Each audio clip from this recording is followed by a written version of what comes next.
Let's go. Hey everybody, we're back again today. This is a little different video for us here with Brian and Doc. We are recapping our 1980s movies decade, so to speak. We're taking all the number one ranked movies from those particular years, and we're going to rank those, just strictly, exclusively ranking the number ones from 1980 to 1989. Just sort of a recap and to go over what we've done so far. You know, if you haven't seen our other videos, they're all listed in the description below from 1980 to 1989. We just started 1990. That'll be released in the coming week. Brian's channel, you can go over and check out our perfect album from 1965 through 1990 as it happens now, and we'll have those listed below as well. So, guys, this is just a little side project, nothing too serious here. We just want to take all our number ones and sort of give them some kind of weight or where they're at on, as opposed to, you know, the rest of the films of that decade. So, you know, it's easy to pick number ones for a given year, but then how do they stack up against the other number ones? That's just a little pet project we decided we had to do. And we're also going to name our worst film of the decade. That should be a gas as well. So, we're going to do it a little differently. Normally we do our whole list at once. Today, we're going to go 10, 10, 10. We're going to go around the clock, 10 down to 1. I'm going to start, because I always go last. I'm going to go first today. So it's a definite change of pace to our usual formula. So getting started, 1980s number ones. My number 10, Chariots of Fire from 1981. Not that I don't love the film, because I do, but it, you know, we're stacking these up against the other best of the best, and I haven't watched it as much as rewatchable as some of the other films. Very slow movie, beautiful to watch. That beach scene with the Vangelis music and performances are excellent. A British cast, Ian Holm and Ian Charleston and Ben Cross, all those actors that really never really did much after that. Ian Holm has, but the other guys were sort of low key, and you don't see them much, but good performances. 1924 Olympics, the track and field team, and just a beautiful film. If you like those laid back British films, which were very much in vogue at that time. So that's going to be my number 10. Kind of an easy pick compared to the other 9 I have in front of it, to be honest with you. Yeah. So Doc's going to go number 2. I'm sorry, I didn't give the order. Doc, you're upset. That's okay. Number two. Yeah, let's face it, they're all our number one list from each year. So I think they're all pretty good movies in our eyes, I think. So I'm going to go to 1985. I've got number 10 coming with Back to the Future for me.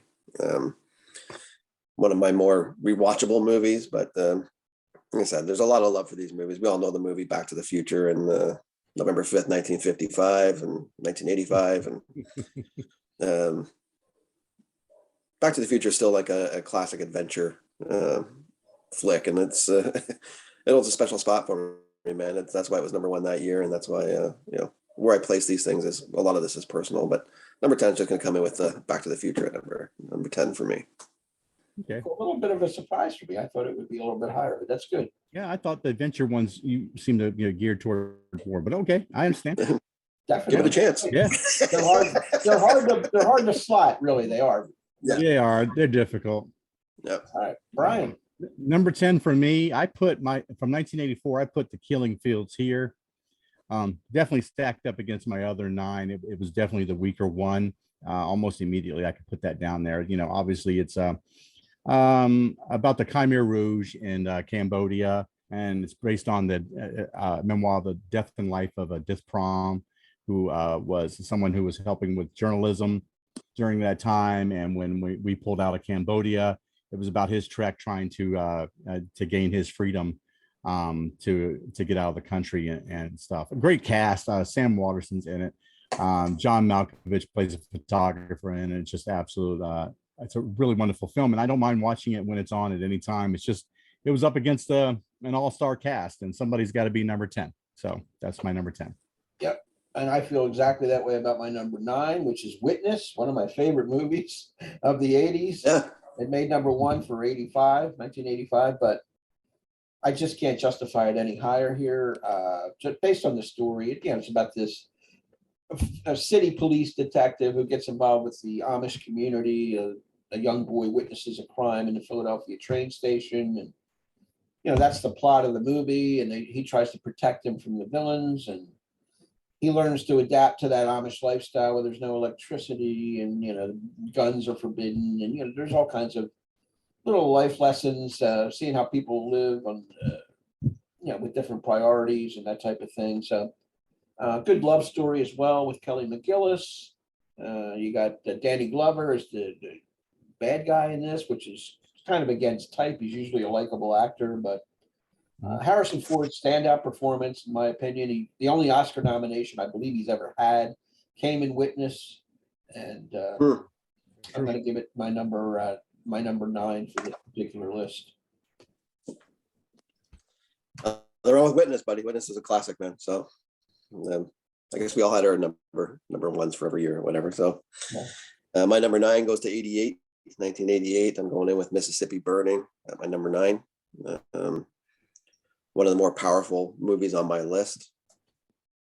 Personal choices. This is just the way I'm going to separate them out. Some are going to go watchable, rewatchable, and just personal favorites. So there's nothing wrong with Mississippi Burning, man. This is a classic movie. Top-notch acting. Powerful story behind it. And, you guys have heard me talk, and I think we're all in agreement on some level or another that Gene Hackman's in it. There's a good chance I'm going to be talking about him anyway. He's one of my favorites. So, there's a lot of racial undertones in this movie and stuff that are happening in the South. Mississippi Burning's a fantastic movie, man, and it's a great movie making and great acting all in one. I love that kind of stuff, obviously. So, just placement number 9 for me on this list. Very nice. Yeah. All right, nice. Number 9 for me. I don't know whether Doc. It doesn't surprise me. Doc definitely had it higher than I did, but I got Raiders of the Lost Ark here from 1981. It is an all-time great adventure. If I had young kids, of course, and you want to introduce them to a movie that's got great action and adventure, and it falls within a PG range, for younger kids and stuff, this would be a good one to throw at them. Yep. I love the story, even though there's like the joke on Big Bang Theory that actually, Indiana is not even central to the plot of the film, that if you removed him, the outcome of the film would still be the same. They kind of went through that. I thought it was kind of funny that they actually brought up that point, but still, I love it. It's a great action adventure. Great funny stuff going on all the time in it. And, again, we're just talking about what you're up against. It's just, it's monster hits that we're up against, and that's where it falls. Number 9. Yep. My number 8 is Amadeus. Tough film to really rank because it's got so many different elements in it. Tom Hulce, kind of a goofy performance, but if you take him as a boy genius or somebody that's just gifted, even though he's a whack job, as Mozart, and you got that whole Salieri thing where the rivalry, and Salieri thinks he should have been the one that was more honored, and that kind of thing. And Amadeus gets all the accolades, and there's some kind of resentment there. It's just a wonderfully different kind of film, especially for a musical. It's really a drama with music at its base, but I think it's fantastic. Directed by Milos Forman, who's done some of my favorite films, including One Flew Over the Cuckoo's Nest and others. Two-time Oscar Larry winner. Flint. Larry Flint, which is a good movie. That's right. So he has his share of top-notch films, but that's going to come in at number 8 for me on my number ones of the 80s. It's a good movie. It's I thought it might have been higher on your list, to be honest with you, Rich. I know you like that one a lot, so just thought it might have been higher, but hey, it's placement things, right? So what can you do? Yeah, it's tough. Right. I guess I'll be saying the same thing, right? So I'm going to go to 1983 for my number 8. So I got Brian De Palma's Scarface coming in here. Yeah. Just a vicious story of the underworld here, and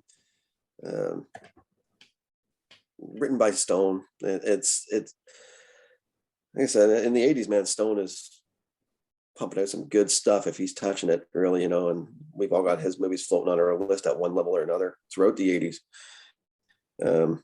Scarface is just a classic to me. Pacino's fantastic. The supporting cast is awesome. You know, Michelle Pfeiffer is great. There's lots of great actors and actresses in this movie, and the scenes just stand out. They're sometimes you can scene pick movies and say, okay, remember this scene, remember this, and then remember this. Sometimes they're just movies that just flow. Yeah. You could do either one with Scarface and scene pick whatever you want, or just watch the flow of the movie, because you could talk about it at either level, I think. So yeah, it's a sign of a really good movie in my eyes, and Scarface is going to come in at number 8 for me. Yeah, that's a good choice. That's a good combo. Like you said, that's a good combo of both movie and film. Yeah, it is. It is. And so many It's a nice memorable one. scenes. Tremendous. yeah. My number 8 is also from 1988, Doc. I've got my Dangerous Liaisons here. Again, showing putting my John Malkovich out front. What an odd character. I've been watching recent interviews with him here lately. I love him. And everybody else in the movie too is great. Michelle Pfeiffer's in it. Glenn Close's character is just, so powerful. She is such a bee. It is just absolutely incredible. And she does such a great job. Very young Uma Thurman is in it. Very young Keanu Reeves. A great telling of the story. It's very much a period piece, but it's just about how the bourgeoisie really like plays these really weird, relationship and personal games just to amuse themselves. Their lives are so boring in the type of life that they live, that this is how they entertain themselves, by basically crapping on lower class people and playing games with their minds and their lives. So great movie. I love it. Stephen Frears is the director, I believe. Is that correct, Rich? Yes. Yeah, fantastic. Good movie. Yeah, that was my number 2 of that year, so I like it a lot, obviously, too. My number 7 on this list is Rain Man. That came out in 1988 with Dustin Hoffman and Tom Cruise. I've talked about this before. I just think it's one of the great rewatchables. It's on TNT a lot. Some of those cable channels, you'll catch it halfway through, and I stick with it. I like the dynamic between the two. I know you can say Hoffman's maybe overacting a little bit, but I buy into it. It's very hard to play that kind of character and not look like a fool, quite frankly. And I think he pulls it off. He's got range. Tom Cruise, again, he can play off anybody. He's great against heavyweight actors. In like The Color of Money, he's playing opposite Paul Newman. And here he's playing against Dustin Hoffman. And yeah, you can go right down the list. He just has a way of shining on the screen. He is a movie star as opposed to an actor, but sometimes he can act too. Like in Born on the 4th of July, he gives one of the best performances that I've seen. He's never felt like an imposter in those movies with big guns. No, you know what I mean? He's never. I mean, some actors cower to those guys. He goes right in with them. He does a good job. Actually, even with Gene Hackman in The Firm, he hangs stuff with him. He's just a solid actor. I think he gets maligned because of his likability and his good looks and stuff. But I'm a Tom Cruise fan. I'm a Dustin Hoffman fan. So that's mainly the reason this was my number 1 of 1988, and it comes in at number 7 for this list. It's a good one, Rich. And I like seeing that Cruise get a little bit of love there, man, because I do think he is that underrated kind of guy. So The Firm's a great movie. I love that movie, by the way. So I'm glad you mentioned that one. Few Good Men, he holds his own with Jack as well. There's another one. Good example. Yeah. Very good. So we're number 7, right? Mm-hmm. Yep. Number 7 from 1989. Just personal. I've got my fantasy baseball coming in here with Field of Dreams first. So that's what's going to come in at number 7 for me. I know it can be looked at as a little bit of a hokey story or anything along those lines. I love the story. You want the truth. I love the fantasy aspect of this movie. Like we've talked about before very recently, it's a great side characters throughout the whole thing that actually just move with the movie as well, right? James Earl Jones's character moves throughout the movie. Frank Whaley pops up, Burt Lancaster pops in, and they're not there for a minute. They're there for longer than a minute. And they just, I like that they've got 2 or 3 scenes with each of them at least. And, obviously Ray Liotta being Shoeless Joe, basically as a secondary character throughout the movie. And Kevin Costner is in the whole bloody thing. You want the truth. So it's it's a great movie for him to carry, and he does it very well. And like I said, I love the aspect of this movie. It's baseball, fantasy, it's emotional, touching. We talked about all that stuff, and it's got a special place for me, man. It's number 7 on my list of the 80s. Nice. Wow. Pretty high. Yeah. Good. You like it? I had it on my list. It wasn't quite my number 1, but I admired it. It's excellent. Number 7 for me also has Kevin Costner in it, but in a much smaller role. I've got The Big Chill here from 1983. This movie is still me and my wife love to sit down and watch this movie together. We just love the reflection part of it, where you get that opportunity to reunite with old friends and catch up on your lives and see the reasons that you love each other, or that that you may have rubbed each other the wrong way, how that all plays out. But friendship still endures in the end. And William Hurt jumps out at me as an absolute mega force in this movie. I love everybody in it though. Kevin Kline, Jeff Goldblum's character, he always plays a great, goofy type of character. Glenn was in this as well. I'm trying to think of everybody who's in it, but it's just Tom Berenger, just an absolute tour de force of guys that are in here for basically a setting that really just occurs in a few locations. It just does a wonderful job of telling the story. I love this movie. I mean, I'll watch it anytime. I'll watch it. I own the soundtrack. I mean, I love to listen to the soundtrack. It's a great soundtrack. Just so I can think about the movie. That's how much I love the movie. So. Yeah, it's a good one. Sure it is. All right. So number 6? Yep. Number 6, buddy. Number 6. I went with The Right Stuff. It's an astronaut, kind of the beginning of the space program. I love the cast, another ensemble cast with Ed Harris and Dennis Quaid and oh God, who else is in there? Fred Ward is in there. All these guys. Sam Shepard gives a nice performance as Chuck Yeager, directed by Philip Kaufman. And it basically takes them from, they have a goal at the end of the 50s into like 1960. Kennedy says, let's get to the moon by the end of the decade. And that's exactly what happened. But this is the early infancy part of that, where they're trial and error. The rocket's going up, it's faltering right on the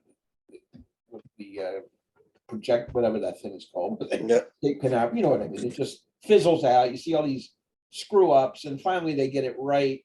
And it goes into the personal lives of the guys, the wives, and how they are under pressure. They don't know if their husband's coming back alive and that type of thing. There's all kinds of drama in it as well.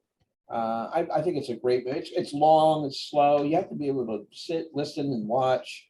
It's not a lot of action, obviously. It's more involved than that. But these guys had the right stuff. I think it's an excellent movie from 1983, and that's going to be at the number 6 position for me. Very good. There's we're bringing off a lot of good movies, man. Even if they're not on your list, they're still great movies. So that's my opinion. That's right. I guess this is where the list gets really personal for me, because I got rewatchable guy flick and power movie kind of like combination tug of war with myself. So it's just the way it goes. These are all great movies, so don't shoot the order. Maybe 87's Full Metal Jacket's number 6 for me. This is high-end movie making, man. War movies, and I think we've all got a little bit of we all like our war movies, I think, on one level or not, because I think we respect how they're made and the acting and everything that goes into these things, from Apocalypse Now all the way up to whatever we like now. Mm-hmm. Full Metal Jacket's a masterpiece, man. This is just a placement thing for me on a rewatchable thing, but this is a master Kubrick here making a movie, man, and top-notch acting. I love the flow of the story. I think it just Full Metal Jacket's got the two sides to it, and I'm sure you guys might touch on this later on here as we move along, because I think it was all our number 1s from what I recall. So what can you talk about, man? This is the first 45 minutes, some of the most powerful stuff you'll see on screen. That's all I'll say. So not the back half of the movie is any slimmer or anything like that, just two different flows to the movie, and I love that part of it. And sure, that's one of the reasons we made on number 1. Full Metal's number 6 for me. I just want to interject something about Full Metal Jacket. It's the only film that appeared on all three of our lists at number one, the only one. So That's right. that tells you the strength of it. Every other year we had a couple twofers. We had 6 times where we had different movies at number one, but Full Metal Jacket 1987 across the board, that was our number one. Sorry, Brian, go ahead. Yeah, don't worry about it. For me at number 6, this tells you how great a filmmaker Steven Spielberg is. I maybe have this as his films, maybe his 5th best film, but it was the number 1 film for me in 1985, and that's The Color Purple. That's how good this guy is at filmmaking. I love the cinematography of the film is what really jumps out at me. How beautiful every shot in this film actually is. And then you throw in the acting of Danny Glover and Whoopi Goldberg and Oprah Winfrey. You throw all that together and you tell this powerful story of this young girl who was basically sold off the marriage when she was young and put in a relationship she didn't want to be, she didn't want to be, and then overcoming everything that she wanted to overcome to get reunited with her sister and to have a family that meant something to her. It's a beautifully constructed movie. Like I said, that just tells you how great it is that you can be 5th on one director's list and be number 1 for a year entirely. For me on my list, I think it's great. It is. That's a good choice. My number 5 is Sophie's Choice. I just think this is such a harrowing kind of picture. For a woman to go through this and have to make that choice and then carry on and live the rest of her life. She's drawn to maybe the wrong relationship. She's involved with Kevin Kline, who's got baggage of his own. And you can see why people are drawn to each other that are damaged people. And again, this is shot beautifully too, post-war, where she's trying to pick up the pieces of her life after such a just mind-boggling situation that she's forced into in World War II. But the great performance by Meryl Streep, one of the best performances I've ever seen. Yeah. By anyone. Go back and watch it, 40 years later, and you'll be stunned again that she was able to pull it off as well as she did. Directed by Alan J. Pakula, who's done a few of my favorite films, such as All the President's Men, another one that I love from the 70s. And this is a different kind of film. So if you're able to sit there and watch stuff that'll rip your guts out and make you cry a little bit and discover how evil the human beings can be at their worst, this is one of them movies. Yeah. Hopefully there's something to gain out of it. It's hard hitting. I don't want to tell anybody that can't handle it not to watch it, because it's just we had one of our commenters say, I don't think I could watch it because of the subject matter. And I said, well, if you can't handle it, don't. Because if it's going to disturb you, do not. But if you want to explore things that are out of your realm and you want to learn what happened and how people got through it and the consequences it put on them, check it out. Yeah. Sometimes I don't want to shy away from those hard-hitting movies because I want to know what's going on with everybody out there. I'm curious. I'll tell you, I saw it when it came out, and then when we did this list was the next time that I watched this film. But I watched it to revisit it, and it was entirely different after having kids myself. Exactly. It just ripped my guts right out. Yeah. The second time, and if I never watched it again the rest of my life, not that it's not a great movie, I'd be okay with that. Yeah, there are certain movies like that. Schindler's List is a film I've only seen once. I can't bear to sit through it again. It's that damaging. And this is another one. It's tough to watch, but yeah, it's well made and beautifully acted and directed, everything I like about it. But you know what you're going to go through. It's a lot of pain and suffering watching it. But anyway, Man, that's my number 5. That's your number 5, eh, buddy? Then you talk about shifting gears here. Holy cow. You need it. Definitely do it. Yeah, my number 5. Oh my God. It's going to come from 1986. My number 5. It's me. These are all personal, man, and I can watch any of these at any time. Aliens is my number 5, and it was my winner of 86, and I find it to be the ultimate. There's some great sequels that happen in movies, man. This is one of them that you may or may not rank higher than the first one.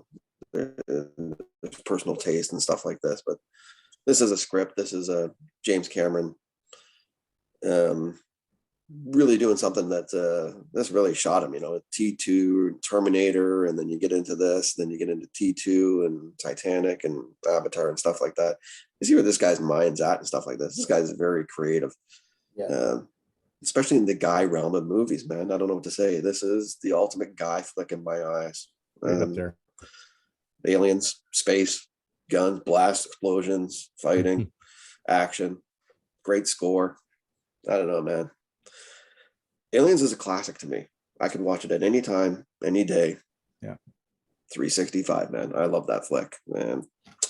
It's gonna be the same kind of conversation I have for my top 5 as I move here. And there's a lot of personal choices in here. And there's a reason why that made my number 1, because I love the freaking movie, man. Aliens is awesome. It's my number 5 for the decade. Nice.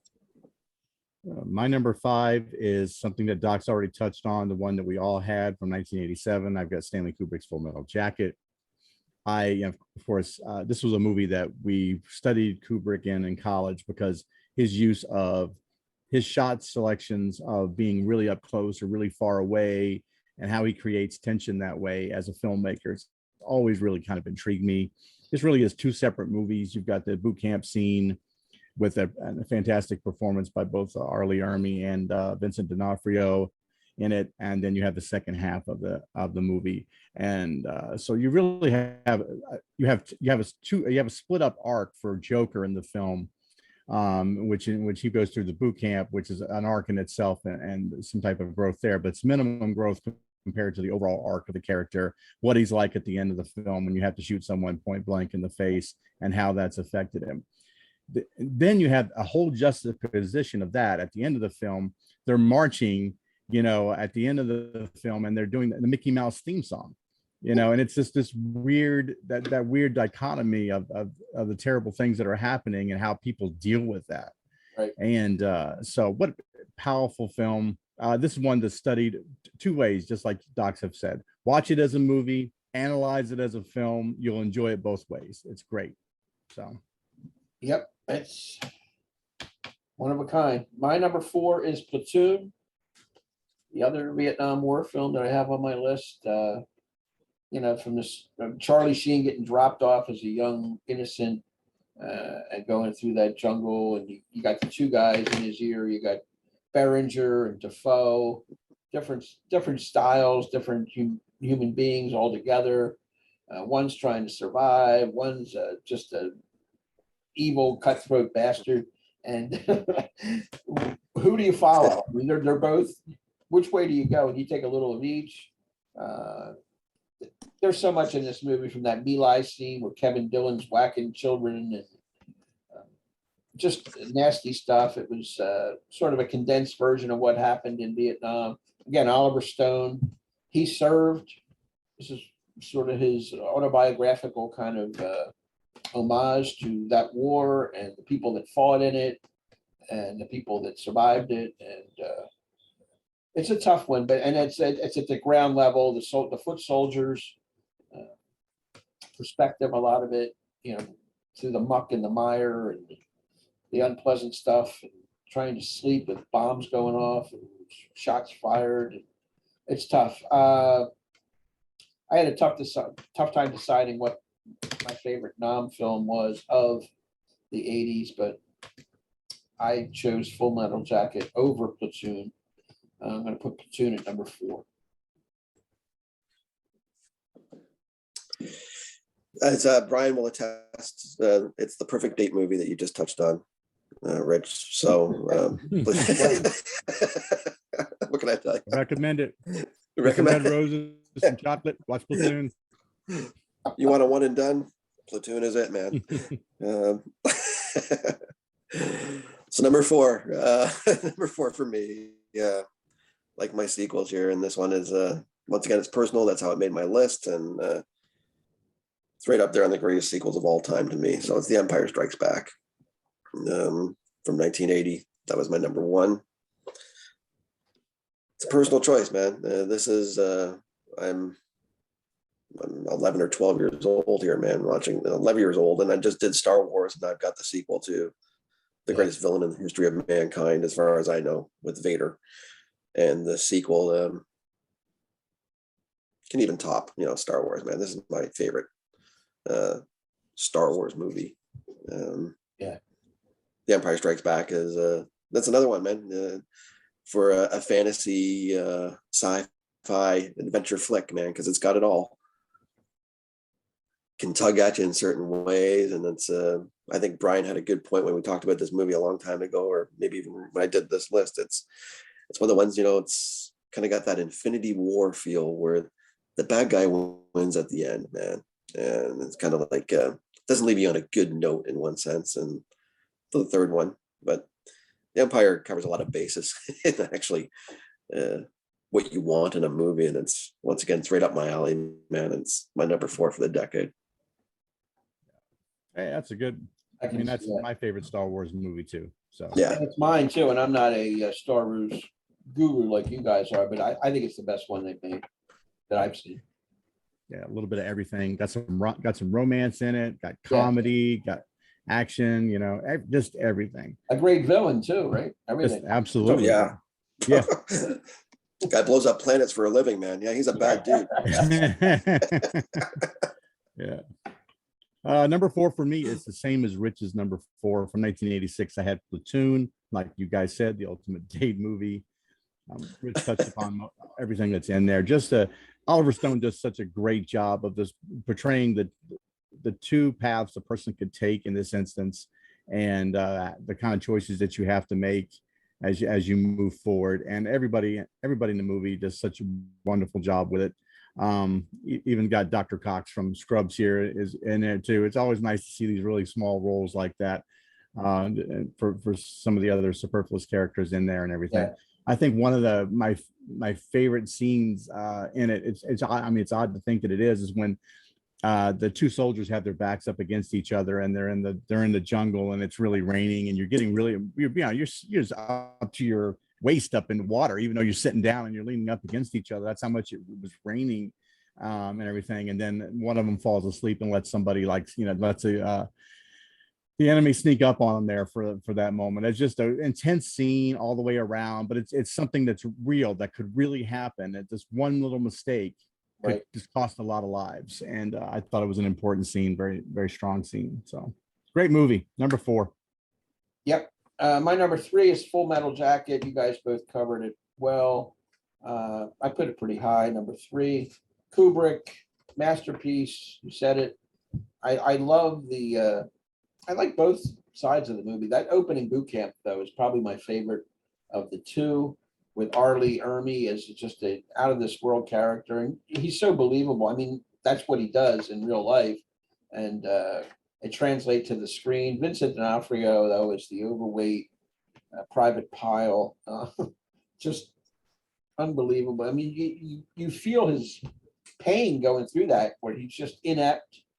He can't conform. He can't physically do the chores that are necessary. And this guy lets him know about it and just drives him into the ground. It's just brutal to watch. And then the second half of the film is just as riveting. So a classic.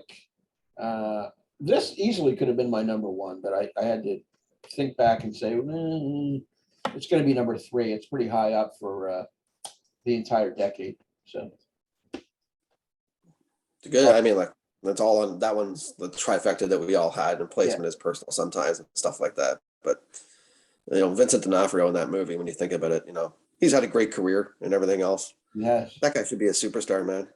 I don't know what to say. That guy, he can act with the best of them, man. And I think he shows it from there on. And every time you see him, he's great. He's a great kingpin, and yeah, he's a great kingpin, and the Daredevil series is fantastic. Yeah. He's very much a chameleon too, because he always looks different in a lot of the roles that I see him in. Got a bit of that chameleon feel, man. Got that Gary Oldman thing happening. Even with the hairstyle and even his weight fluctuates sometimes. You see him and is that Vincent D'Onofrio? Yeah, man, he is good. He sinks into the role, is what I'm trying to say, and he really does. He's the original Thor. See, he's done so many. Oh, that's true. The Adventures of Babysitting or something like that, right? Babysitting. Yeah. He's a true actor. He's really good. He's a real actor, right? So, so number 3 we're at, right? Yep. Yeah, so you guys know I like, but you remember, if you saw my list, if you remember my list, you know I love my adventure baseball movies, man, and this is my favorite. So, one of my favorites of all time. This is the top 5 are like that on my list. If you want the truth, it's The Natural for me from 1984, or number 3. Yep. Once again, a fantasy baseball movie based, Robert Redford. It's got a great supporting cast. Wilford Brimley. It's got, McGavin's in here. You've got Kim Basinger as the girl. You got Barbara Hershey as the psycho. You got a whole bunch of things there, man. I just love the story. I love the fantasy part of it again here. We know it's Roy Hobbs sounds a lot like Ty Cobb and plays like Babe Ruth. So from a pitcher, he's got that both sides. So he's got that Babe Ruth feel, right? He's a pitcher when he's growing up, and he's a hitter when you see him later on after he's a 30 some odd year old veteran making the team in the big leagues for the New York Knights. I love it all. It's the settings, the music, the score's fantastic from Randy Newman in this movie. My kind of flick, man. It's really high on my list. It's really high on my personal list, and it's really high on my overall list. The Natural's one of my favorites. It's number 3. Get the idea. It's number 3. I got some heavy hitters out of the 80s, and this is right up there for me, man. Great. Yeah, I thought it was going to be your number 1, but okay. Yeah, I just missed. Like, it's coming down to yeah. I've only got 2 ahead of it, so Right. I guess, right? So my number 3, I've got My Left Foot. The story of Christy Brown, a young person with cerebral palsy. And I thought it was just such a well-acted movie. I could just go on his acting alone. Daniel Day-Lewis is just superior to just anybody I can name, in current acting anyway. I think Brenda Fricker was really great in it as well. And also you got to give big props to the young man, Hugh O'Connor, I think was his name. Yep. He played young Christy as a youth. I thought he did a fantastic job as well. He really did kind of sunk in there with the role as well. It's a really powerful story. It's one that you can it's not so heavy that you can't watch it and rewatch it because it has those warm moments that's enough to carry you through the film and get you past some of the ones that may be a little bit of heartbreaking. But I love the movie. It was my number 1 for what was the year? 89. 89. Our last one for the decade, and I thought it was a great film. Wonderful. It is. It came close to making my number 1 for that year, but great show. And one of a number of Daniel Day-Lewis extraordinary performances. I mean, the guy's got a resume, man. How can we ever rank his performances? Because they're all equally phenomenal. We try it one day. One day we'll take the plunge. My number 2, Raging Bull, 1980. Martin Scorsese directing, and of course Robert De Niro putting on the 60 pounds or whatever he did to play Jake LaMotta, getting the ring. Just the black and white cinematography is phenomenal in this movie. The brother dynamic between Joe Pesci and De Niro, and then Kathy Moriarty is the wife, who was like 19 years old when he met her on the pool, by the pool there in Bronx or Brooklyn or wherever it was. A true life story of Jake LaMotta, who was a troubled human being that took his vengeance out in the ring and just broke ribs and snapped noses. And he was jealous of anybody that Kathy Moriarty looked at, his wife. And, you think he's pretty, he ain't going to be pretty at the end of this fight. He goes in there and just destroys the guy. I think he fought Sugar Ray Robinson like 6 times. And he was just an amazing boxer, but outside the ring, he was a raging bull. That's where he was just, and then at the end when he's doing stand-up comic, where he has all the weight on him and he's looking in the mirror a lot like Taxi Driver, where he's saying, "Are you talking to me?" I'm the best. He's revving himself up to go out on stage where there's 4 people in the audience and tell bad jokes. I mean, he had hit rock bottom at that point. He didn't know what to do with himself. Other than being in the ring, he couldn't function really. He was just a lost soul. So that's going to be my number two. I can't get around the editing of the boxing scenes and the cinematography in black and white. You would Yeah. think for a boxing scene, you would need to have color and see the blood dripping and the redness of it all. You know, this is more impactful when you It see is. the black and white, the facial damage that's done in the ring and the sweat and you just everything about it. All-time great film, but it's going to be number two for my decade of the 80s. Number two. I mean, obviously it's fan. I mean, I think it was my number two that year from what I recall. Yeah. Yeah, it's awesome, man. There's nothing wrong with that flick at all. These are classic movies, man. Yeah. Came down to mine, man. So mine from 1981 is my number two, and it's my favorite adventure movie, and it's one of my favorite movies of all time. It's Raiders. And yeah, it takes out the natural, it takes out other personal favorites for me. This is my list now, so this is where I'm at. So has it all. This is Spielberg. We talked about it, man. Spielberg and Lucas getting together making a movie is at this time, because they're both at peak almost in one sense, right? You know, Yeah. Spielberg's on fire, Lucas is on fire. You know, Kasdan is involved. There's a whole bunch of things going on in here, and it's a great story. It's adventure. It's the best action adventure movie of all time to me. And you want to go have a good time at the movies. You want a real good popcorn action adventure that's got everything in it. And this is the cream of the crop to me, man. Raiders is one of my favorite movies of all time. Yeah, I thought that was going to be your number one. I thought it was between Raiders and Empire. Who was going to battle it out?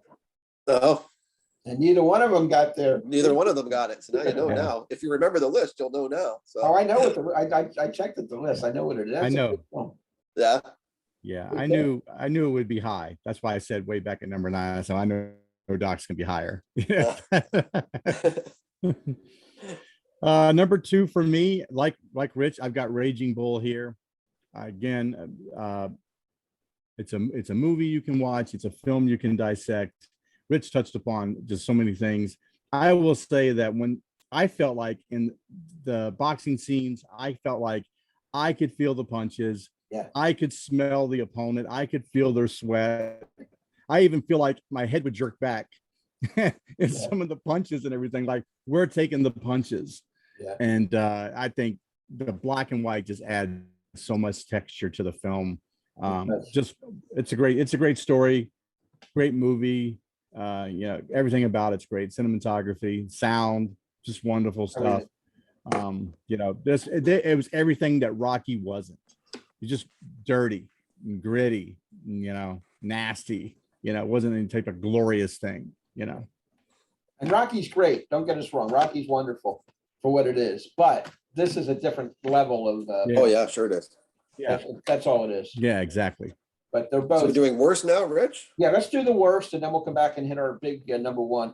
The worst film for me, I looked at all 10 that I picked for each particular year, and this won the Booby Prize. Howard the Duck takes my worst film of the decade, and it wasn't even close. Now, I could have went in a number of directions, but I just don't see why this was ever okay to greenlighted or whatever you want to call it as a movie back in '86. It had no chance, and it still has no chance. I just hate everything about it. Anybody that's never seen it, don't watch it. You're wasting an hour and a half of your life. As all these films that we're going to mention here as the worst, save yourself the time. I mean, it's 35, 40 years down the road. If you haven't seen it now, don't bother. So yeah, there's a reason that Disney hasn't sought the rights to put that on their streaming services. what a schlock fest that was. Holy shit. Ugh. How about it, Doc? Well, I mean, yeah, great choice, Rich. Yeah. I'm sure I'm gonna like your choice too, probably when we get there, brother. So it doesn't matter, but you're right. We all had, I think, 10 pretty crappy flicks to pick from here on which one's going to be the worst of the worst here. So right. Had a couple of Jaws that were in contention, Revenge in 3D that were garbage. So right. I still get when I think about it, I still get pissed off about Clint being in Pink Cadillac too. So that's just garbage filmmaking as well. Then there's some other fluffs in there, Rhinestone, but I got to go with the one that actually hurt the most, maybe. So I got Caddyshack 2 as the worst movie of the decade, man. So Yeah, it's pretty bad, man. yeah, Pretty bad. yeah, it wins because it hurts the most. Because Caddyshack is freaking fantastic. I've seen Caddyshack, quite honestly, maybe 100 times, the movie, and well, I've seen Caddyshack 2 once. I will never watch that piece of crap. That is the worst movie. It's one of the worst movies ever, man. You cannot go from iconic comedy from Caddyshack to this. It goes back to what Rich said. If you haven't watched it now in your life, don't bother, and don't go seek it out. And if you want to be disappointed, go watch it. That's all I can tell you. Crap. Definitely. There's lots of contenders, man. Caddyshack 2 is the worst of the decade for me. There it is. Yeah, it's pretty bad. Oh yeah. My worst was almost one I chose right out of the gate. DC Cab. Oh yeah. Oh, yeah. It's so horrendous, the premise of the film, and I just can't harp on it enough when you say, oh, I've seen films where they say, oh, we got in a bind, we got to raise $50,000, $100,000. It's always something that's seems unattainable. But then this one was so wildly stupid that we got to raise $10,361. Like, I don't understand, I mean, why so specific? And as if that much money could save an entire cab company. I'm not sure how that would even work, even back in that time period.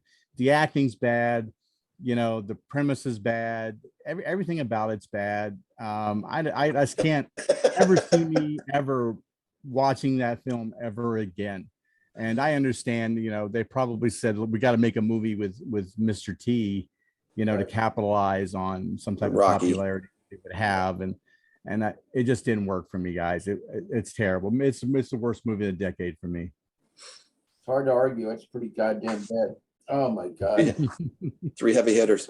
All right, now we're going to pick it up a few paces here. My number one, I have to go with Do the Right Thing from 1989. I just think it's a landmark film in a lot of ways. It tackles the racism right up front in your face. Spike Lee, of course, directed. Takes you right in the hood of Brooklyn or Bed-Stuy, whatever the section of the city is. And the neighborhood, the pizza place, Sal's Pizzeria, run by Danny Aiello and his sons. And you got all Italian Americans on the wall, and all their clientele is pretty much African Americans, and yet, they can't put Jackie Robinson or whoever Spike wants up on the wall, and there's an argument. It's so beautifully written, and from both sides, you're hearing both sides of the argument. This is my pizzeria. I'll put whoever I want on this. He's adamant, and then Spike, you're feeding the neighborhood. These people are keeping your business afloat. You can't, all that kind of stuff. There's all kinds of stuff going on. You got Radio Raheem with the boombox, fight the power, fight the power.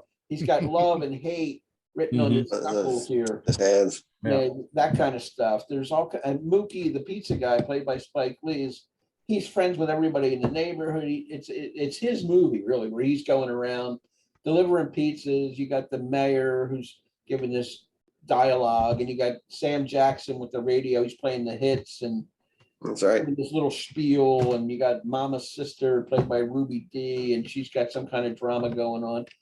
It takes you into that particular place on a given day in the summer, the hottest summer, and just shows you a different slice of life. And I think it's just beautifully directed and written and acted. And that's going to be my number one. It takes a heck of a movie to beat out, in my opinion, Raging Bull and Full Metal Jacket. But that's where I see it. Honestly, that's my favorite movie of the decade. Nothing wrong with that movie, man. Like I said, it could be number 1 5 years on my list. I don't know. Yeah, but that's an awesome movie, man. There's no getting around that. So, guess if I jump into my 91, you guys already know what it is, and if it's from 1982, it's The Verdict. Is my number one from the 80s. One of my favorite movies of all time. It's just what it is. I've loved it since I first watched it. I still love it now. big Paul Newman guy. What can I tell you? And this is the one of the best performances I've seen on screen. There's lots of great performances that we've all seen on screen, and they stand out to us for different reasons. This one stands out to me because it's like a real person character and just an up and down, and it's the story behind it, the supporting cast behind it, the James Masons, the Jack Wardens, and stuff like this in this movie are. Yeah. You're dealing with some heavy hitters as your supporting cast, and you're Paul Newman in this movie, man. This is one of my favorite movies of all time, man. I don't know what's the best courtroom drama you're going to see, one of the best dramas you're going to watch. And this is a float movie. This is not a scene pick. This is a sit down and watch movie. And obviously I like those a lot too, because this is my number one for the decade, man. Yeah, it's great. I think it came in number 2 for me on that year behind Sophie's Choice, but yeah, I love it. I love Paul Newman. I think it's his best performance of his whole career. He should have won the Oscar, although, how do you deny Ben Kingsley for Gandhi? That was a tough race. They gave it to Ben, but Paul could have easily won it that year. He made it up later, but like you said, the supporting cast, James Mason, Jack Warden, Charlotte Rampling is the femme. Charlotte Rampling. She's very good in that as well. So great pick. I love it. Thank you. Oh, number one for me. What I consider the greatest sci-fi dystopian movie of all time. I've got Blade Runner here, directed by Ridley Scott. I think for the time that it was made, it is a landmark film for how the sci-fi movies were going to be shot, how stories were going to be told. It's got Harrison Ford as a Blade Runner, which is essentially a bounty hunter who hunts down replicants, these artificial people who have been created, who possess limited lifespans, and some of them go rogue from a particular installation, and they're coming back to Earth to meet their maker so they can try to get more time to live.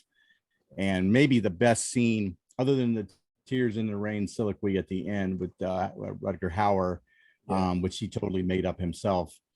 Other than that scene, the scene between Rutger Hauer and his maker, in which the maker tells him when he asks for more time, he said, "A candle that burns twice as bright burns half as long, Roy, and you have burned ever so brightly." Maybe a hard-hitting scene that kind of sets the everything else in motion, the violence that occurs for the rest of the film. Everybody's good in it. Sean Young is in it, fantastic job. Daryl Hannah's character, very good. Right. Just really good filmmaking, and it really set the tone for how sci-fi films were going to be made from that point on. So that's why it's my number one. Awesome. Nice. Oh, score by Vangelis too. There you go. He can't go wrong. Oh, that's right. Awesome. Yep. That was fun. That was good to go through that again. A little recap. 1980s, personal choices, personal lists. You can see what each one of us likes in film by analyzing the list. I mean, it really speaks a lot to what draws us into movies and what our favorites are, I think. Yeah. Like I said, Rich, at the beginning there, it's the top 10 of the decade for your number ones that you picked, and you picked 10 good movies. Generally speaking, you probably have 5 favorites from at least from each year. So you're pulling from 50 flicks here. That's that really mean a lot to you.